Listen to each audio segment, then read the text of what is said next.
자, 여러분, 내 아이디어로 특허를 받았다. 그럼 이제 그건 완전히 내 걸까요?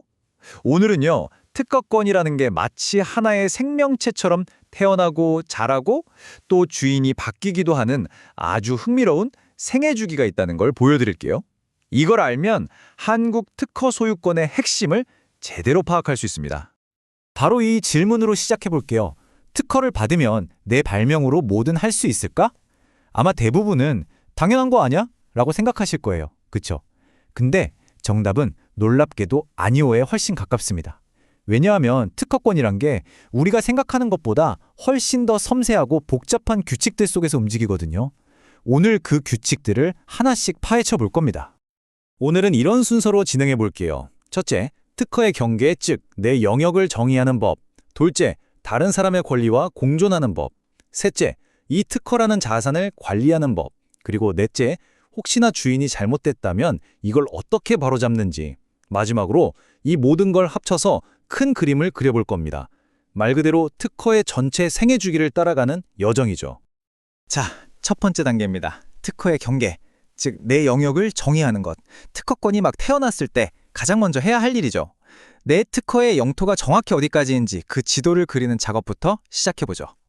특허의 세계에서 딱 하나의 단어만 알아야 한다면 전 무조건 이걸 꼽겠습니다. 바로 청구 범위. 이게 뭐냐면요, 그냥 기술 설명서가 아니에요.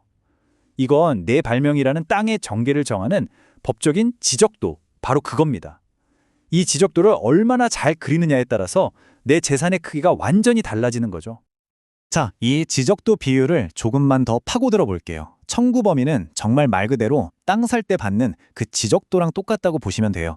내 땅이 어디서부터 어디까지인지 그 경계선을 아주 명확하게 그어주는 역할.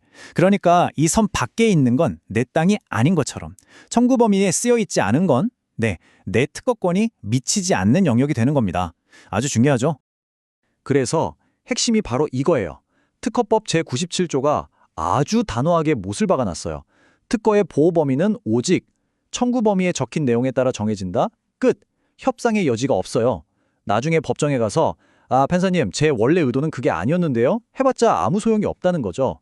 판사는 오직 이 문서에 적힌 글자 그대로만 보고 모든 걸 판단합니다. 좋습니다. 이제 내 땅의 경계는 확실하게 그었어요. 그럼 이제부터는 이 땅이 홀로 존재하는 게 아니잖아요. 주변에 다른 수많은 땅들로 가득 찬 세상에서 어떻게 공존해야 하는지 그 규칙을 살펴볼 시간입니다. 자, 이 땅 비율을 계속 써볼게요. 내가 내 땅 주인이라고 해서 정말 뭐든지 할 수 있을까요? 예를 들어서 옆에 원래 있던 농장을 다 망가뜨리는 오연 공장을 지을 수 있을까요? 당연히 안 되겠죠? 특허의 세계도 똑같습니다. 내가 특허권을 가졌다고 해서 나보다 먼저 존재하던 다른 사람의 권리를 침해할 자유까지 얻는 건 절대 아니라는 거죠. 법에서는 바로 이런 상황을 이용관계라고 불러요. 이게 특허법 제98조의 핵심 개념입니다. 예를 들어 볼게요. 이게 아주 쉬워요. 누군가 물질 A에 대한 특허를 가지고 있어요. 근데 제가 물질 A랑 B를 합친 기가 막힌 신약으로 새로운 특허를 받았어요. 자, 근데 제 신약을 만들려면 물질 A가 반드시 필요하잖아요? 바로 이 순간 이용관계가 성립하는 겁니다. 그럼 결론은 뭘까요? 저는 원천 특허를 가진 사람의 허락 없이는 제 신약을 만들 수도 팔 수도 없게 됩니다. 두 특허가 서로 얽혀버린 거죠. 자, 이 부분이 어쩌면 오늘 이야기의 가장 큰 반전일지도 모릅니다. 우린 보통 특허를 내 발명을 자유롭게 쓸 수 있는 허가증, 그러니까 적극적인 권리라고 생각하잖아요. 하지만 법은 완전히 반대로 봅니다. 특허의 본질은요, 남들이 내 발명을 못 쓰게 막는 방어막, 즉 소극적인 권리라는 거예요. 내가 뭘 할 수 있다는 권리가 아니라 남이 못하게 막는다는 권리. 이 차이를 이해하는 게 정말 중요합니다. 바로 이 문장이 그 개념을 완벽하게 보여주죠. 특허 등록은 발명을 실시할 수 있는 허가증이 아니라 타인을 배제할 수 있는 권리다. 다시 말해서 특허청이 나한테 특허를 줬다는 건 네, 당신이 이 기술의 주인인 건 맞습니다. 라고 도장을 찍어준 거지.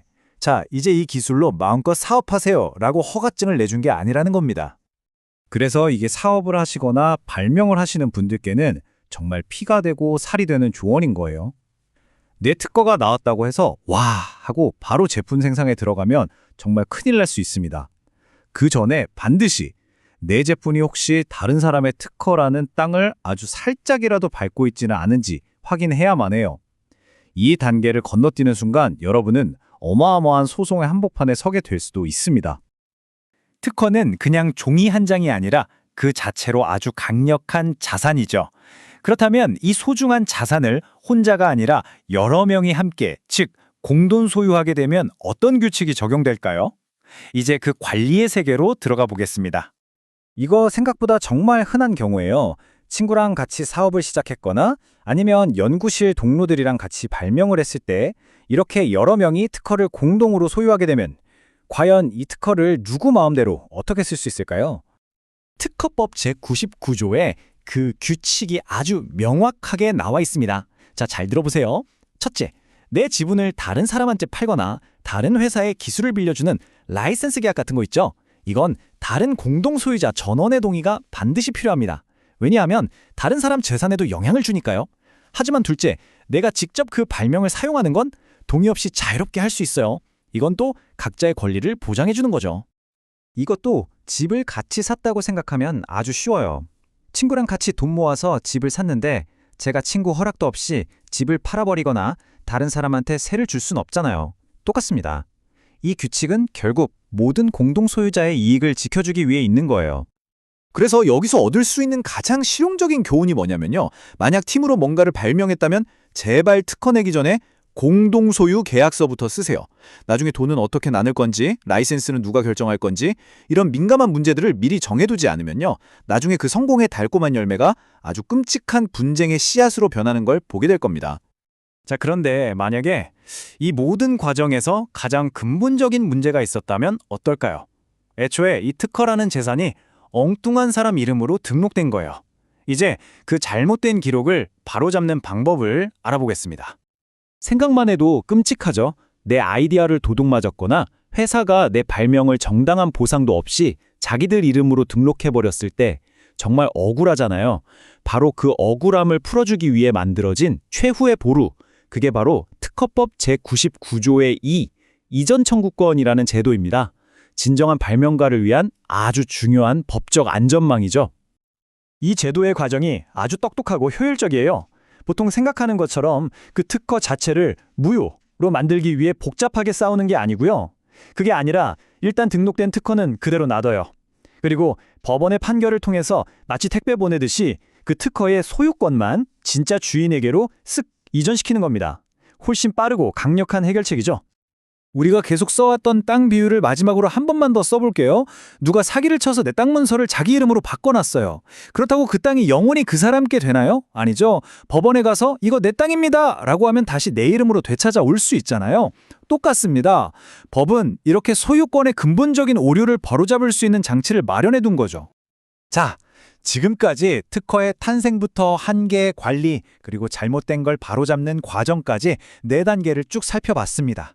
이제 한 걸음 뒤로 물러나서 이 퍼즐 조각들이 모여서 어떻게 하나의 정교하고 조화로운 시스템을 만들어내는지 그 큰 그림을 한번 확인해 보시죠. 보시면 이 4가지 조항이 전부 따로 두는 게 아니에요. 완벽하게 연결되어 있습니다.